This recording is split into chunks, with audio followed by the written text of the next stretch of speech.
Welcome back, everybody, to Rams Up, your favorite LA Rams podcast. You can also follow us on YouTube. Got some great video content. Our YouTube handle is at LA Rams Up. You can follow us on Instagram as well. I'm your host, Mark. Let's get to it.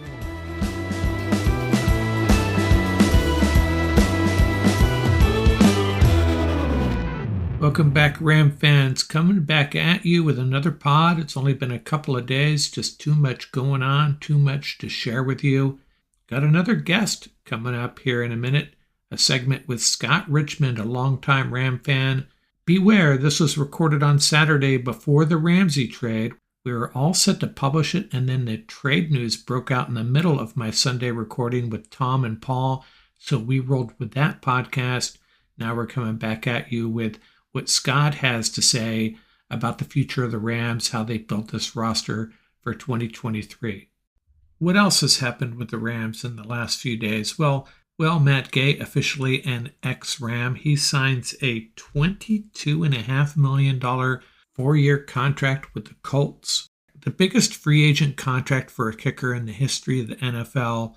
And, a while back, I had put Matt Gay at the top of my list of free agents the Rams needed to retain. I was probably overstating that a little bit, and looking back, it probably had no chance of happening if this is the kind of money he was going to get on the open market.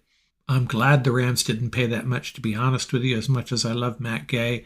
They could have slapped him with the franchise tag for just under $5 million a year, I think, and even that might have been just too much. But Matt Gay knew what he was worth, and he wasn't coming back to the Rams because he wasn't going to get that kind of contract. And the Rams are officially under the salary cap, according to Spot Track, $8 million under, thanks to a restructuring of Joseph Noteboom's contract that freed up $9 million. Maybe they'll restructure a couple of more, give them some leeway to make a run at a couple of free agents. So free agency about to break here. It's going to be crazy. There's going to be a lot of surprises. I'm worried if the surprise is the Rams do nothing. Maybe that's the surprise. It's kind of leaning that way, right? There's certainly going to be an exodus of Rams players. It's just a matter of what is the magnitude of this departure. Already gone Bobby Wagner, Leonard Floyd, Matt Gay, and Jalen Ramsey on the trading block. Allen Robinson, Marquise Copeland not tendered. He will become a free agent. Coleman Shelton opting out of his second year. We could see a reversal in that, though. Rams could still retain him, I think. Other notable free agents: Nick Scott, Ashawn Robinson, Greg Gaines, Taylor Rapp, Troy Hill. I have a feeling this is going to be a bit of a ride for Ram fans. I think we're going to lose a lot more players than we gained during these first few days of free agency. That's just my gut feeling. A while back, I talked about the Rams coaching carousel. Well, now there's a quarterback carousel going on. Let's look at the top end of this draft. The Panthers traded up for that number 1 pick. Probably going to take Bryce Young. Could be C.J. Stroud. Could be Will Levis. Probably going to be Young or Stroud. The Texans will take one of the 2 guys that the Panthers don't pick. The Cardinals, they'll stick with Kyler Murray and draft Jalen Carter. The Colts will have the 3rd choice at quarterbacks, I suspect. And the Raiders maybe go with Anthony Richardson. And what is the fallout? The quarterback carousel in the NFC South. The Falcons right now going with Desmond Ridder. They could make a move on someone, though. Derek Carr will be leading the Saints. And the Panthers, Bryce Young or C.J. Stroud. And the Bucs, they're left with Blaine Gabbert and Kyle Trask. Rumors are they're going to make a run at Baker Mayfield. And the AFC South, the Texans will end up with Stroud or Young. The Colts, probably Will Levis. The Titans, Ryan Tannehill. And the Jags, Trevor Lawrence.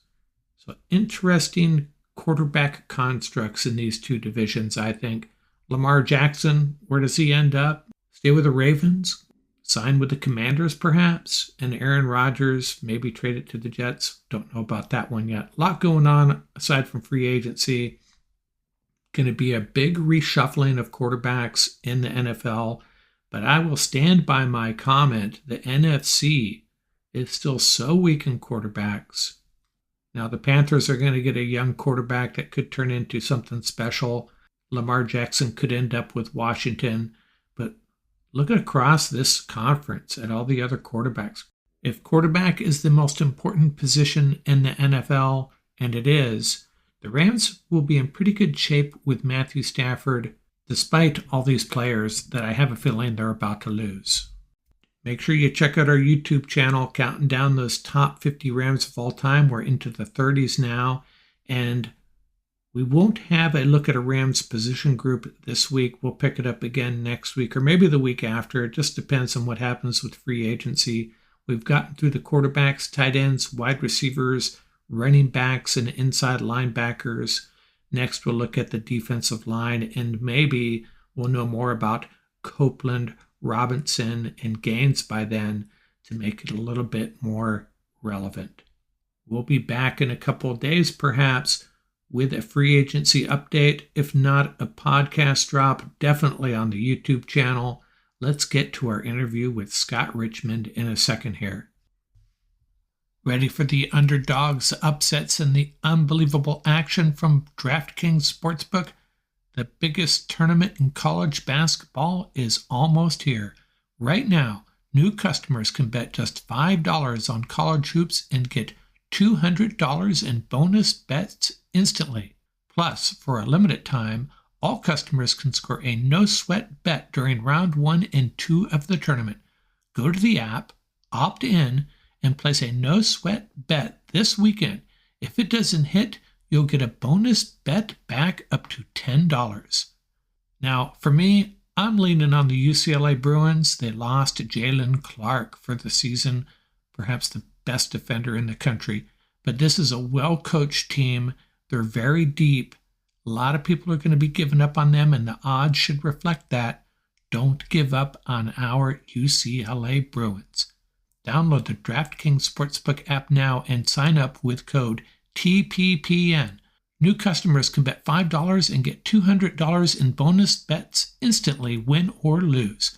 Only at DraftKings Sportsbook with code TPPN. Minimum age and eligibility restrictions apply. See show notes for details.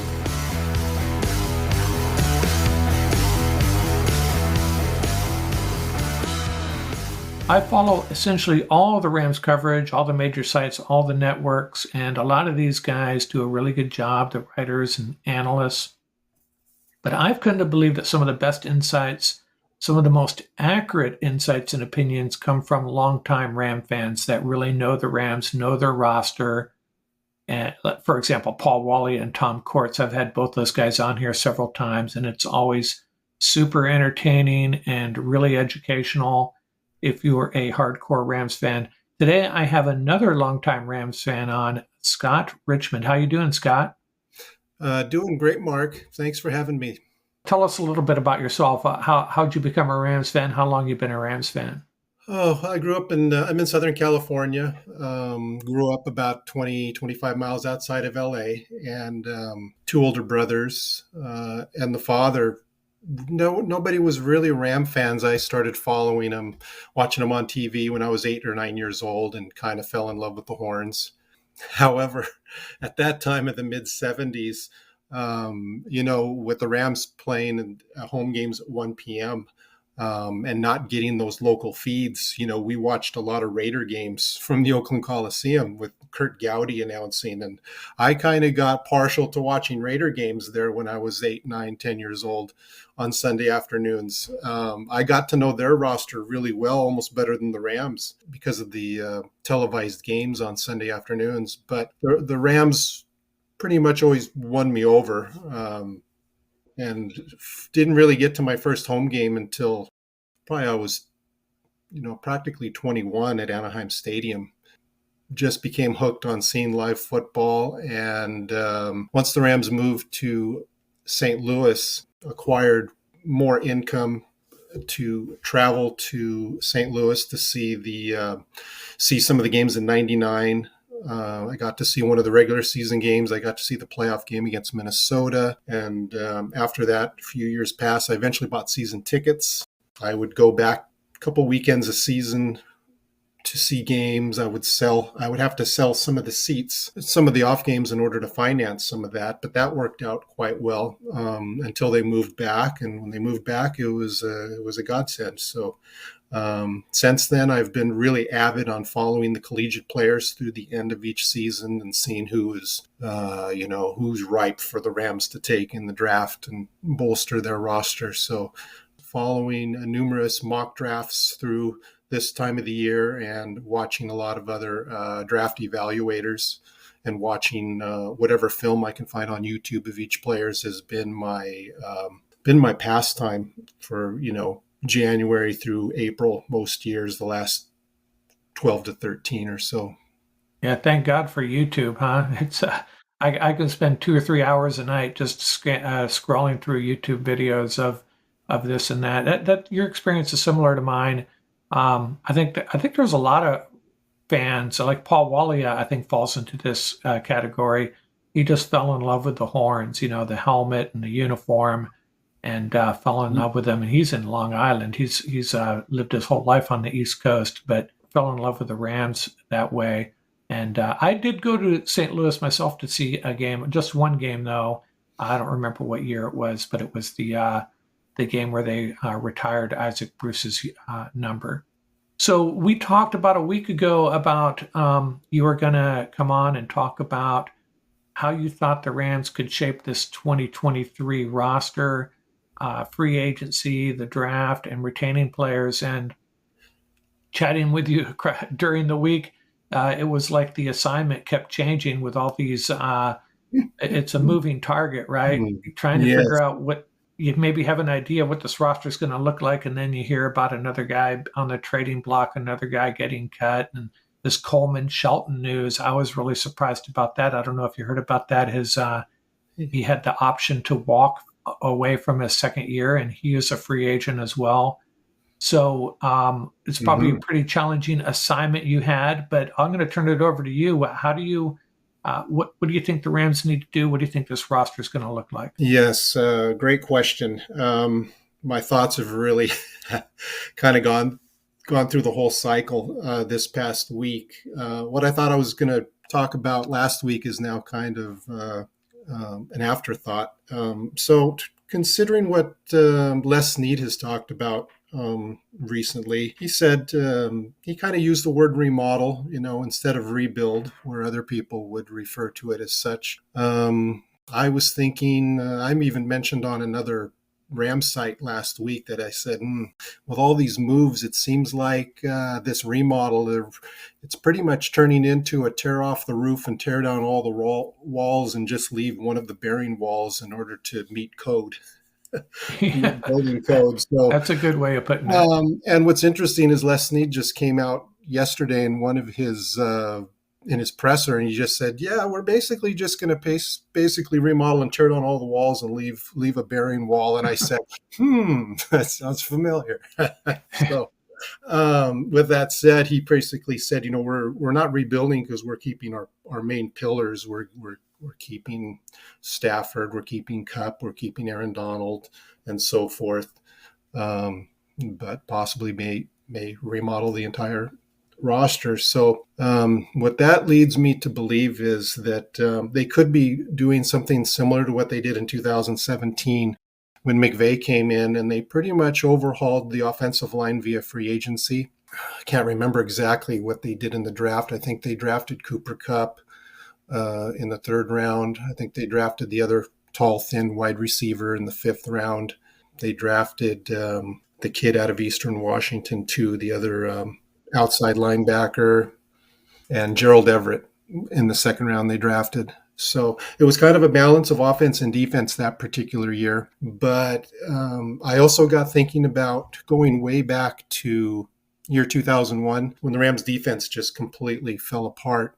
They brought Lovie Smith in, and they pretty much went mostly defense. They acquired some number one draft picks. They drafted Pickett out of Ohio State, Damian Lewis. They drafted Adam Archuleta out of Arizona State and Tommy Pauly out of Florida State. And they really rebuilt that defense along with bringing in, I think, Kim Herring from the Ravens at the time. And that defense just went to the top pretty quick. So I think this year we could possibly maybe see something else where they do some restructuring of some contracts to free up some space and go after some offensive linemen, and then in the draft, pretty much go all defense to rebuild who they lose if they trade Ramsey to replace Floyd, etc. Another middle linebacker, a couple more cornerbacks. I could see that as being the modus operandi, possibly.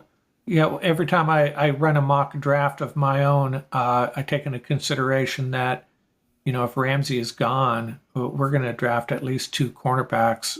Of course, they could find free agent cornerbacks, but I think the reasonable, more realistic approach is to draft a couple. And I agree with you completely. I'm thinking two cornerbacks, an edge rusher, an inside linebacker. That's what they need to do to replenish the defense, I think. So you're saying you think that the restructuring, which I'm surprised hasn't started yet, it feels like that they're taking the dive off the deep end here, eating up all these contracts that are going to really hurt them this year with I talked to you earlier, potentially as much as $60 million in dead money, and Right. then do some restructuring and go out and use that money that they free up to sign. So you're thinking offensive linemen? Yeah, I was thinking that one of the possibilities was, in 2017, they went after the center Sullivan and Andrew Whitworth as left tackle. I don't know if anybody's noticed, but Orlando Brown is a free agent, and the Chiefs did not tag him with the franchise tag. So he's going to hit the market, and he's probably going to be the prize, because I don't think there really is any other viable left tackles that are going to be available in free agency. So I think his cap number or his average salary is somewhere in the 16 to 18 million range when I last checked. So the Rams would have to come up with a pretty big chunk in order to try to land him. But they do have the means. When you do look at some of the salaries for example, if you restructured Cooper Kupp, you'd save 14 million. If you restructured Aaron Donald, 20 million. If you kept Jalen Ramsey, restructured him, you'd save 10. Rob Havenstein would save 4. Joseph Noteboom would be 9. I mean, you add all those up, and that's 57 million. Though they wouldn't do all of them, that's just pushing way too much down the road, kicking the can. So, but with the combination of those, you could free up enough room to go after one big uh, free agent. Yeah, But I know people have talked about Dalton Risner and a couple other guys. So let's follow your premise here. Orlando Brown would be a left tackle. yes, And Noteboom, what do you think they would do with Noteboom? Would they repurpose him to a guard position? I think they would probably repurpose him to guard and or leave him as the swing tackle. Just a backup swing Find a tackle? find a way to restructure his contract. And Um, if we can't keep Shelton, or maybe you're hoping we can keep Shelton, mhm. a lot of people are not happy with Brian Allen at center. How do you feel about Brian Allen? I feel basically the same. I think he can be upgraded. One of my other thoughts, adding on to the left tackle, would be I really like Jake Brendel from the 49ers. He's a unrestricted free agent this year.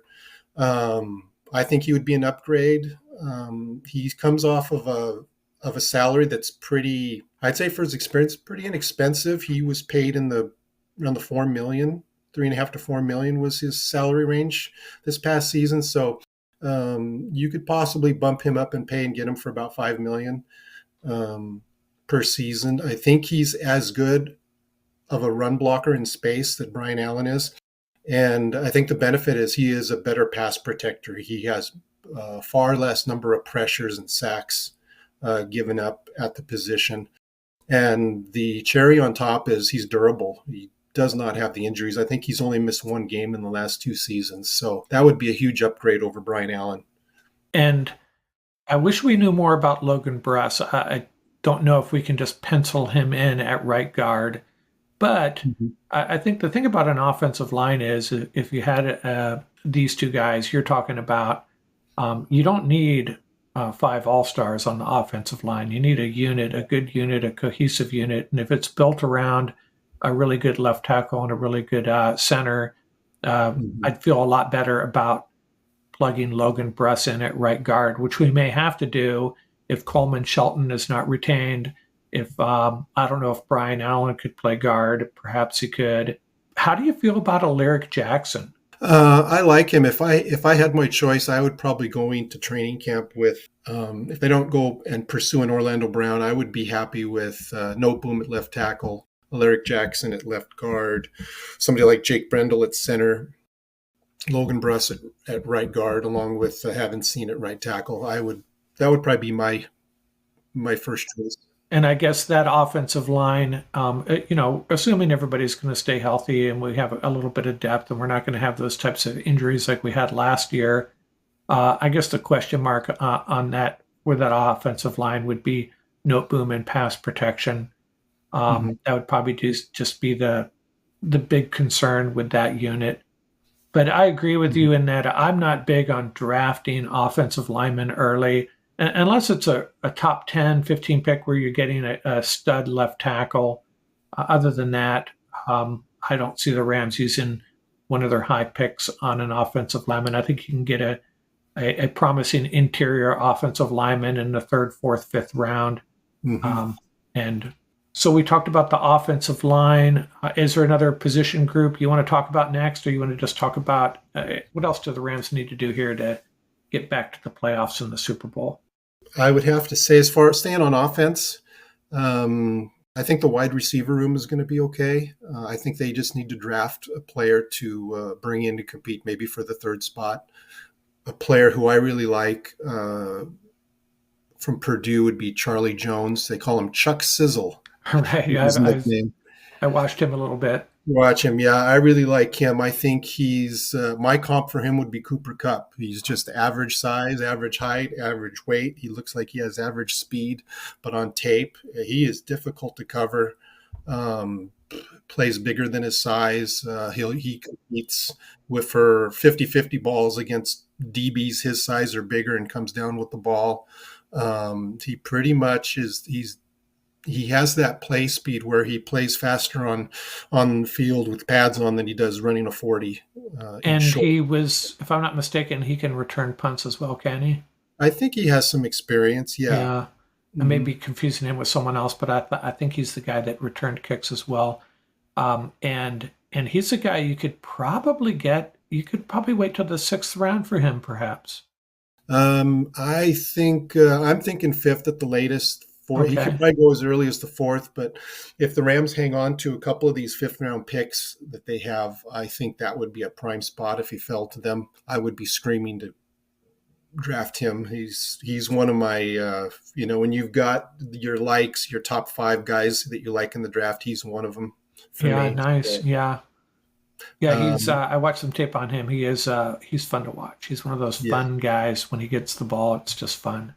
Mm-hmm. The other position group is tight end. I think it's one of the stronger position groups in the draft. Oh yeah, it is.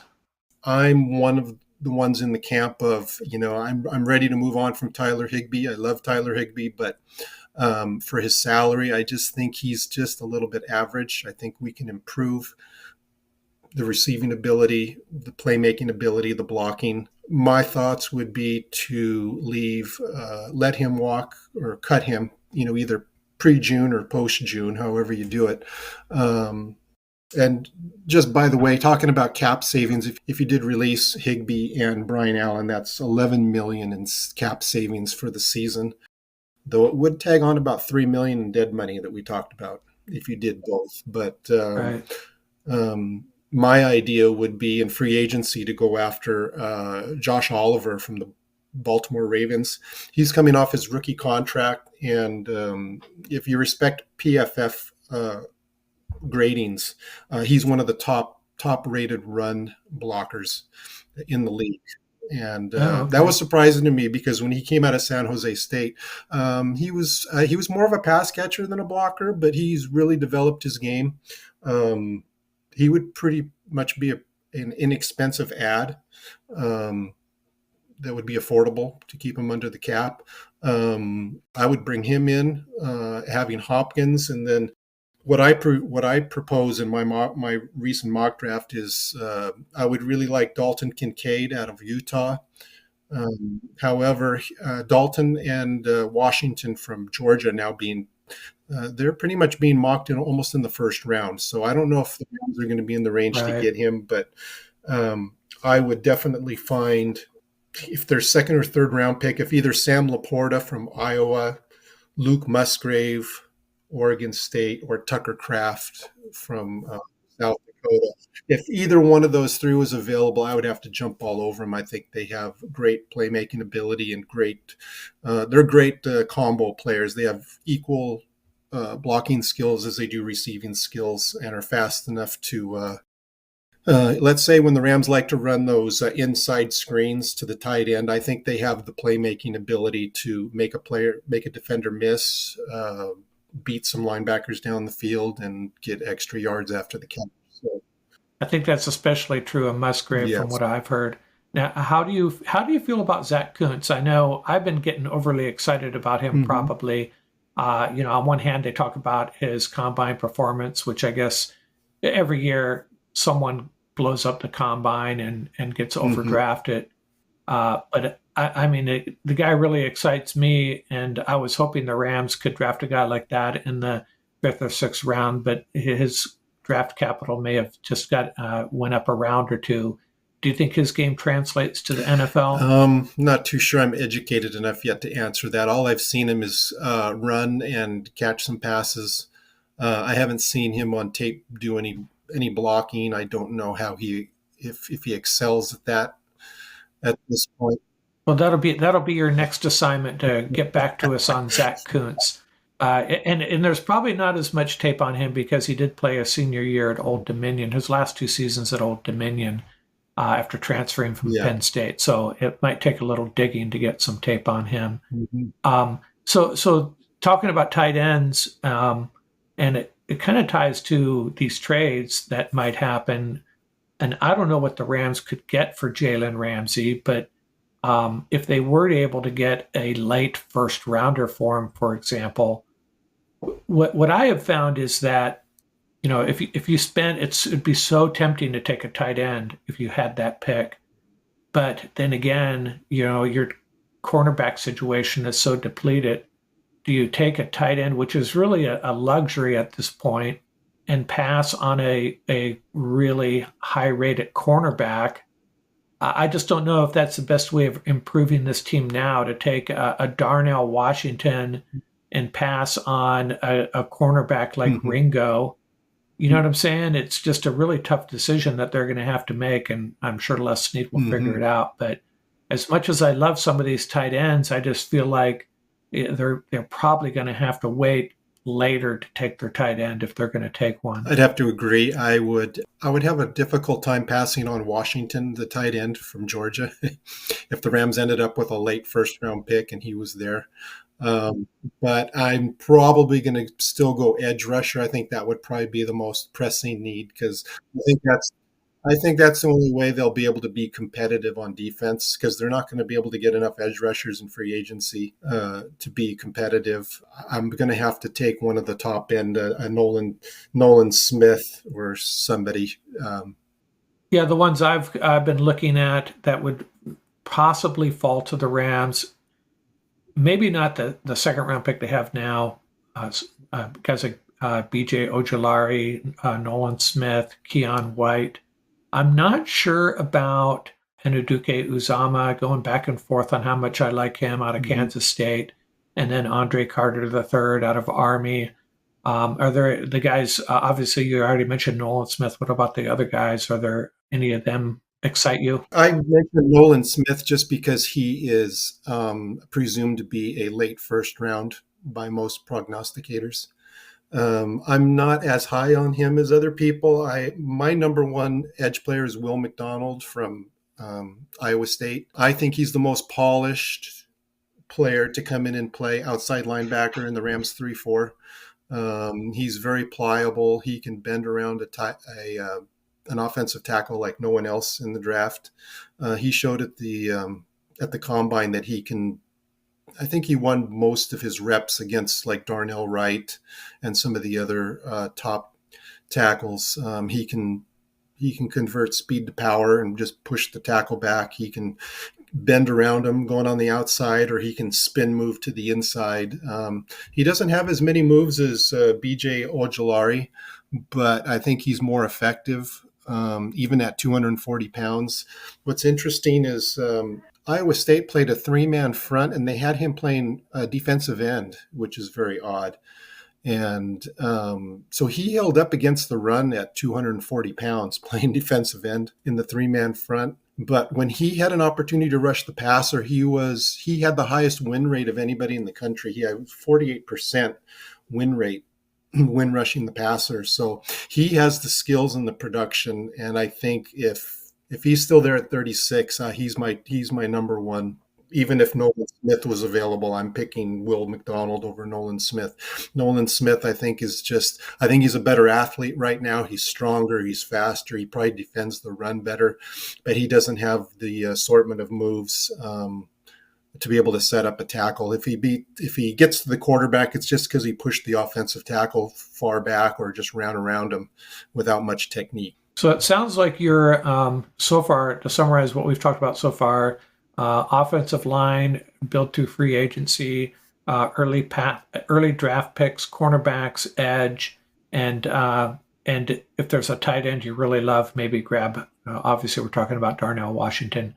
Yeah, Darnell Washington is one of those guys that there's going to be a day where you have to play against him if you don't draft him, and you're just going to be like, gosh darn it, we could have had that guy. Exactly. He's not going to be fun playing against. Are there any cornerbacks that jump off the screen at you that, in my opinion, if you're going to be a disciplined drafter, if you're less need, your first three picks might be two cornerbacks and an edge. I'm not saying that's what they're going to do, but you gotta think that's part of the thought process. Are there any cornerbacks you like early? There are some. I just don't think they're so deep. I don't really think they need to draft one in the first or second round.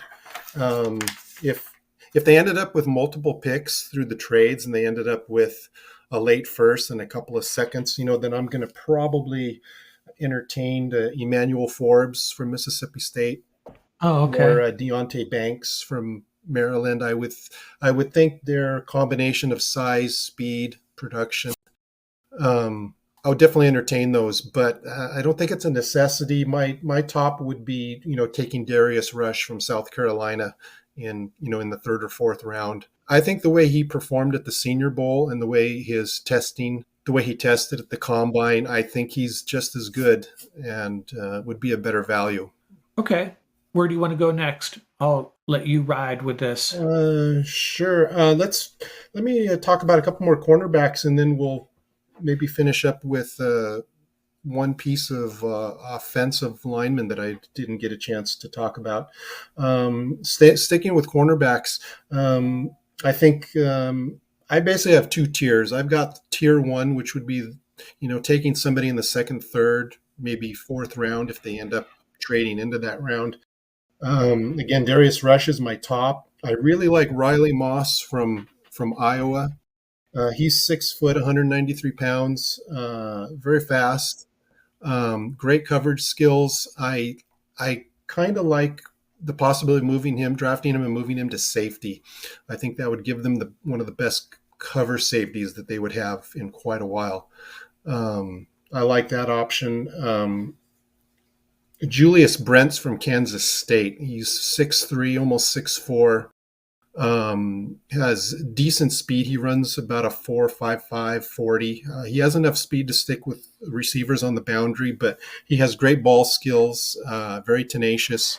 He performed very well at the Senior Bowl on one-on-one drills with the wide receivers. So tier one, I like those guys. Now, if you move down into the fifth round and lower, my tier two, I really like Alex Austin from Oregon State. He has good size at 6'1", 190, along with Kedron Smith out of Kentucky. He's 6'2", 205, bigger corners.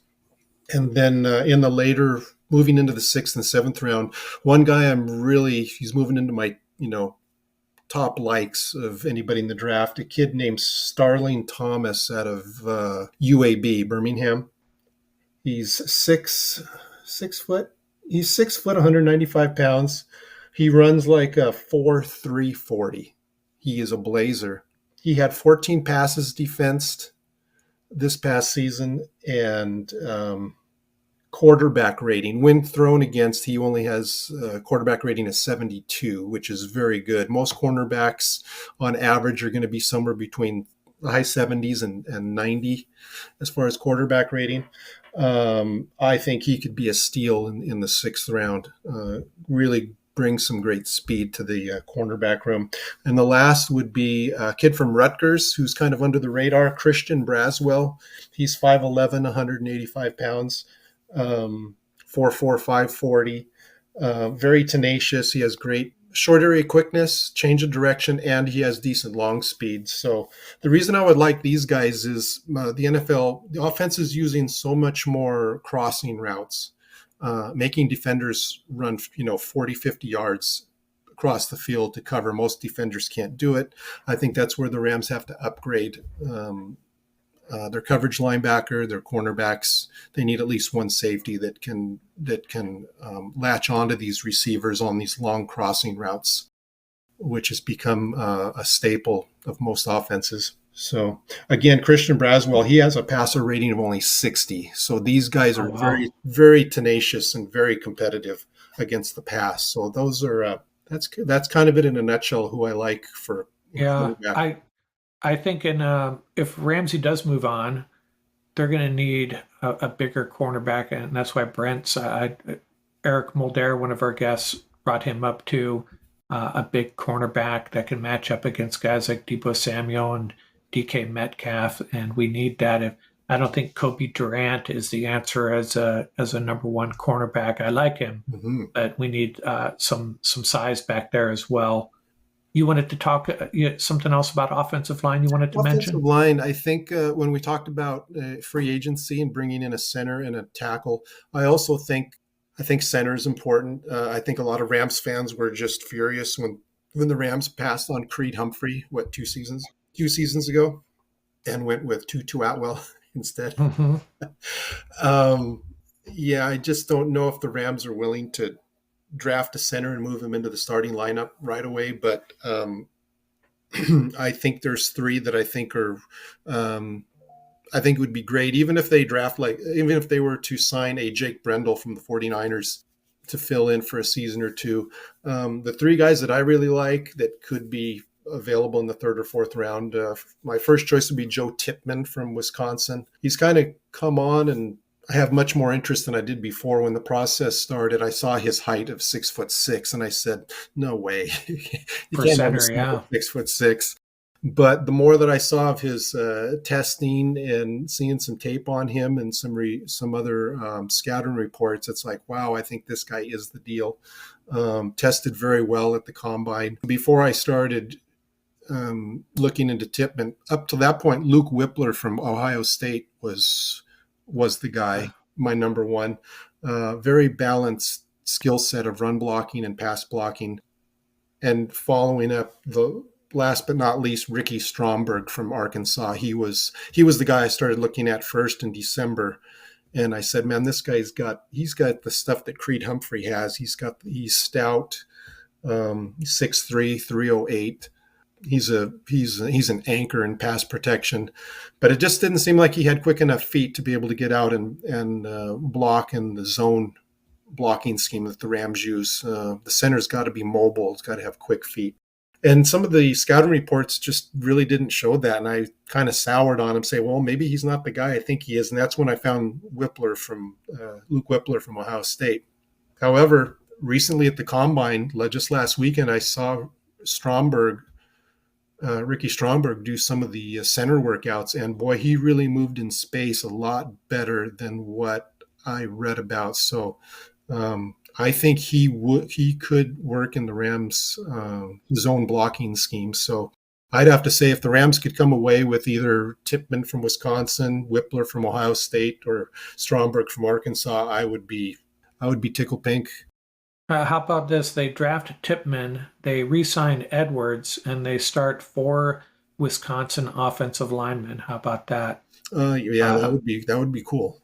I don't. I have a feeling Edwards is done with the Rams, and I haven't heard anything about him. I know he's a free agent, but those concussions, I think they leave his sadly leave his career in doubt a little bit. I don't know what's going on with him now. Hey, here's a question for you. Do you think the Rams should draft a quarterback? Um, yes, if they end up with enough picks and get their defensive priorities taken care of, I would. I really like the kid from Houston, Clayton Tune. He has decent size. I think he's 6'3". Great production at Houston. He's very mobile. He ran a pretty quick 40 at the combine. He can extend plays. He seems to be pretty accurate. He would be somebody I would be very happy with if they invested a sixth round in him. I think that would be awesome. I think he would. Yeah, if I'm playing less need and I'm trading Jalen Ramsey, I'm hoping to come away with two high picks. I don't know what round, but maybe one in the first, one in the second, maybe second and third. Who knows what value he's going to bring back? That gets you to 12 picks. You trade Allen Robinson for another pick. Now you're up to Mhm. 13 picks. You maneuver around, maybe lose a couple of picks to get into the fourth round, and then you just Mhm. you just keep all those picks and bring in 11 or 12 rookies, and you draft a safety, you draft a couple of cornerbacks, an inside linebacker, just spread those picks around and kind of getting back to what you just said, draft a quarterback late, someone that you can come in and improve our backup quarterback situation, which Mhm. uh, isn't saying much at this point. I don't know how you feel about Wolford and Perkins, but I don't think either of them are the answer. I would have to agree. I think I'm ready to walk on from Wolford. I think Perkins has some ability as a playmaker, as a runner, to be able to extend plays, but I just don't know if his accuracy and being able to follow all his reads consistently is Right. there. So Yeah, and I don't think McVay wants a guy that's going to go off schedule necessarily. He wants a guy that's going to run his offense and hit his first, second, third read, whatever the case may be. And I don't think either of those guys really have it. So hopefully they learn their lesson and they're going to find a decent backup somewhere. Okay, really good stuff. So we talked about the draft quite extensively, what you think this roster is going to look like at a bunch of positions. Couple random questions here. Do you think the Rams can or should retain Nick Scott? Nick Scott, I think he was a great player. The Super Bowl year, he made some great plays when they had injuries and he had to step in. However, I don't think people notice that he's not very consistent. He'll make a big pop play here, but the other 80 plays, he's not as consistent as Taylor Rapp. I think not a great big. I'm not a fan of Taylor Rapp, so to speak. I'm not for Taylor Rapp. I'm not against Taylor Rapp. I just look at some of the statistics that PFF puts out and say Taylor Rapp was where he was supposed to be in following his assignment more consistently than Scott was. The way I see it is my point of view. And if they were going to keep one of the two, my preference would be Rapp, just based on some of that information. I think he's more assignment sound than Nick Scott. Taylor Rapp just plays with tenacity. I guess they both really do, but Taylor Rapp gets a lot of Ram fans aren't happy with him for a variety of reasons, but I don't think we're going to be able to afford him. I think he's going to draw a salary that's going to be outside of what the Rams are willing to pay, given that they have drafted some young safeties and they've drafted them later. And I just don't know if they can go with Quentin Lake, Jordan Fuller, Russ Yeast, and another draft pick back there. But maybe that's what they have to do. I don't know. Yeah, I'm confident with Quentin Lake, who as being a UCLA football fan, he was he was a big draft pick for me last year. I was I was pumping my arms when we got Quentin Lake. So I think this next season he's probably going to see more playing time, considering that he had an injury coming out of spring and going into training camp that limited him. But Fuller has his injury concerns too. He hasn't been able to play a full season consistently. So I definitely think they're going to draft a safety late. I happen to like Daniel Scott out of Cal. I think he's a very heady player. He really can anticipate throws, reads the quarterback well, and he tested at the combine pretty good. So he's probably the top of my board for a 6th or 7th round pick. Yeah, just more evidence that I think the proper plan for the Rams is to accumulate those picks, come out of this draft with 11 or 12 guys sprinkled across different position groups. And the one group we haven't talked about, if you got another moment, is defensive line. Marquise Copeland and Jonah Williams and Bobby Brown, Ernest Brown as well. There's a kind of a big unknown there, along with Mhm. Aaron Donald, obviously, Greg Gaines and Ashawn Robinson, both free agents. What would be your preference with that position group?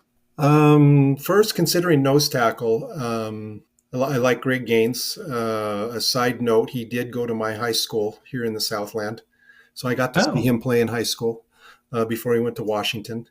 In addition to stopping the run, I think he's shown great tenacity and hustle in getting to the quarterback a few times in games. right. Um, Yeah, um, I'm not too sure he would be interested in picking up his family and moving. I think he would be somebody that would possibly stay with a hometown discount, so to speak.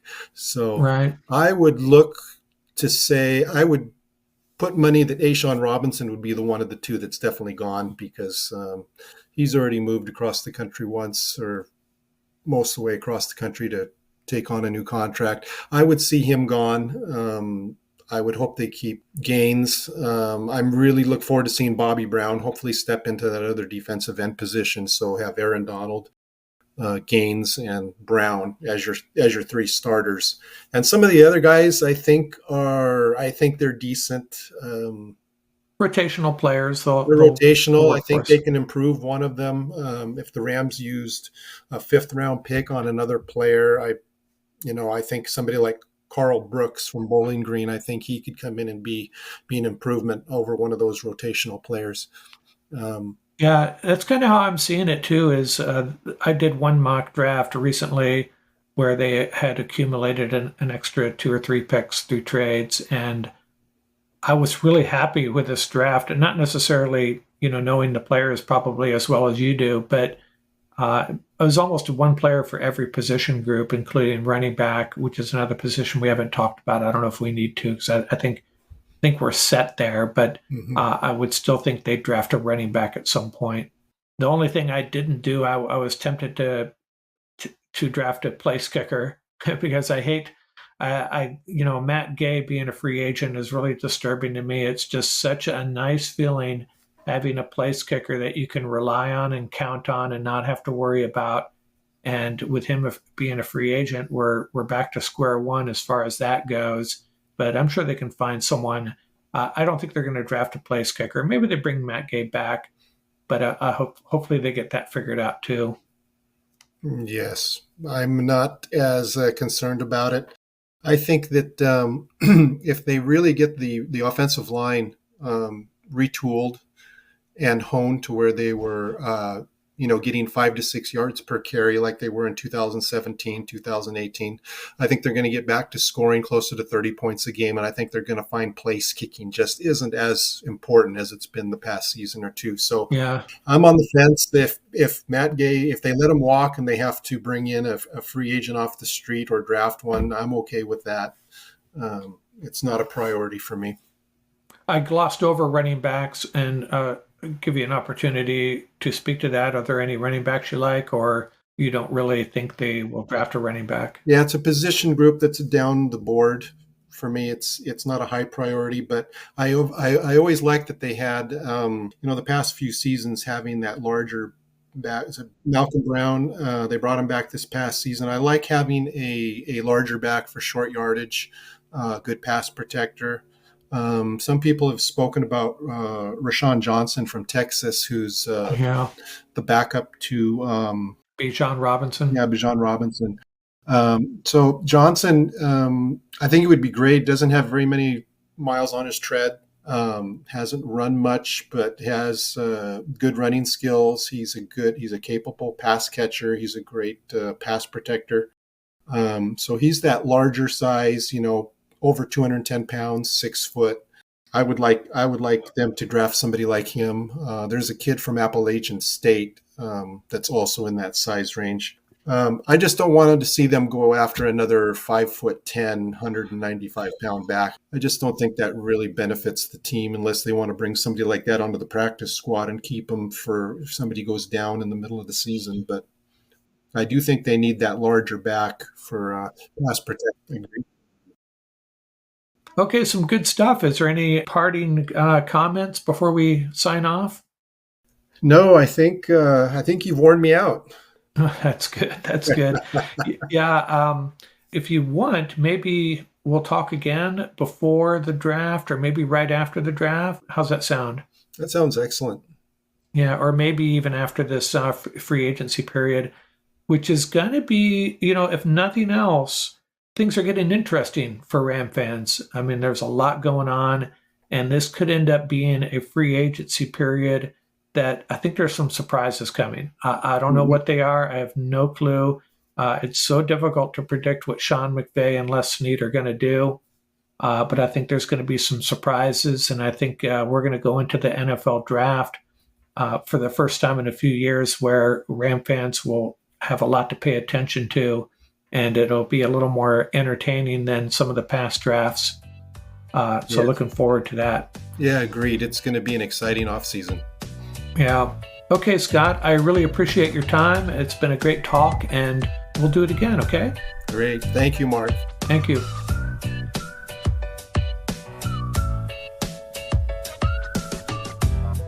That's going to do it for this episode. Remember, you can reach us at ramsuppodcast@gmail.com. Visit our website at ramsup.com. And don't forget about our YouTube channel. Our handle is at laramsup.com. Till next time, keep the horns up, stay safe, and have fun out there. Music courtesy of the YouTube audio library. Tracks featuring Bar Crawl by Track Tribe, Buckeye Bonsai by Vans in Japan, and Crimson Fly by Hama Hama.